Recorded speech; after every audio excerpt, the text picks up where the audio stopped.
think one of the real opportunities of this festival is that it's really easy, whether we're talking about sexual proclivity or the killing of people in other countries that don't look like them. When you put a face to that concept, oh, I went to the festival and I met this couple that was in a dom and submissive, or like a master-slave relationship. It's really easy to be judgmental about the master-slave relationship, but when you meet those people and you see the loving, sensual nature of that relationship, I think it makes you take a step back and go, well, maybe that doesn't work for me, but man, those people have a great relationship. Those people have a relationship that's better than the one that I do in my, traditional heterosexual marriage. Yeah. So I think that's one of the great opportunities of this. You will humanize. Absolutely. At this festival, you will meet lesbians, you will meet gays, you will meet slaves, you will meet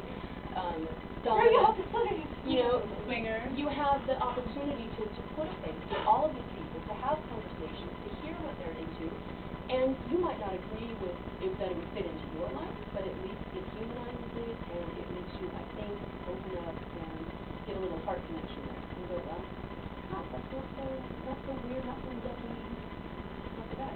There's I think, a moment of coming out that's important for everyone, whether you're queer or not, around sexuality. And again, this culture that really denies us and really tells us, don't do that, kids, it's all, have good quality and promise you, that works. Yeah, right? But I digress. That there's an element that's very powerful for anyone to claim their sexuality, to say, I enjoy sex.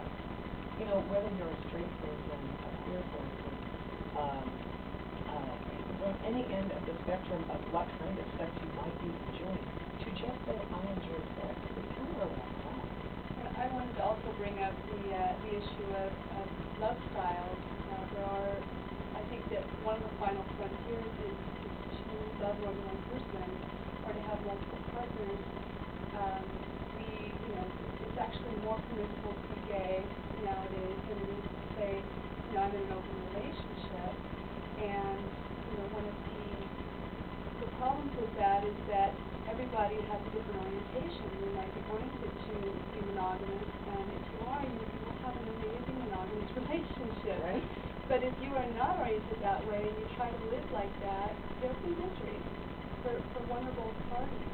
We'll say both. Yeah. Both parties, I think, are miserable. Yeah, depending on, absolutely, no matter what.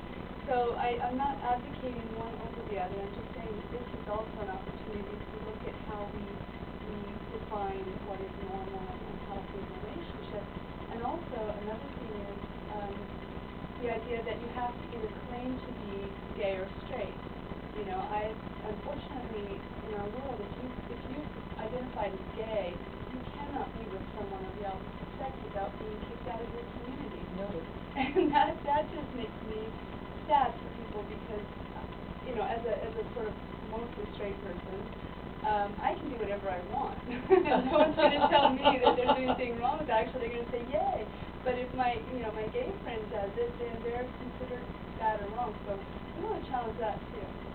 And I use the word queer fairly consistently because to me, that's a more unifying term. And as somebody, again, who has worked within radical feminist community, queer community, lesbian community for years as a bisexual woman, to always feel like I have to deny, yes, I'm bi, but I primarily end up with women, so please accept me, and I promise I won't talk about being bi very often. Oh, heavens, I'm dating this guy. Pardon me, hold on for a moment. Let's have this conversation, That was a short chapter of my life. And it was a short chapter because I ended up realizing that, to look at sexual liberation, to fight for sexual liberation and freedom, and then to keep most of your stuff, repressed because it's not being put into this other box, this other stage, this other role, this those boundaries, all those borders, all those lines between us. Are you bi? Are you trans? Are you lesbian, straight? Are you all of these things? These get to dwell and really kind of deny the commonality of human social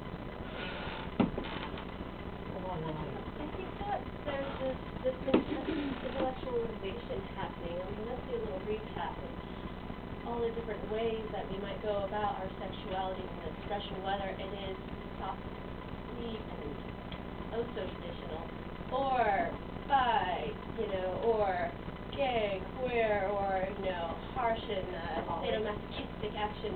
I mean, really, let's come back to it and say, ultimately, we're animals, and I think it's more of just this archetypical throwback, and maybe we go about it each a little bit differently. But it's nothing, I think our intellectualization of our different ways of going about our sexuality is what gets on our way, and then we go, oh, I'm guilty. The guy on the phone, all respect, seemed a bit guilty about his adult porn addiction. Some people are or the S&M thing, and the thing is, it's not so terribly superficial. I think that when we embrace our animalistic side, because, to be alive, you're either a plant or an animal, darling. So, and my heart says please. And you're not so plant-like. I see notice. I'm wearing a lot of green orange today. I want to go ahead and jump in and give our listener a chance to get on. Good morning, Scott. You're on the air. Hi, Scott. Good morning.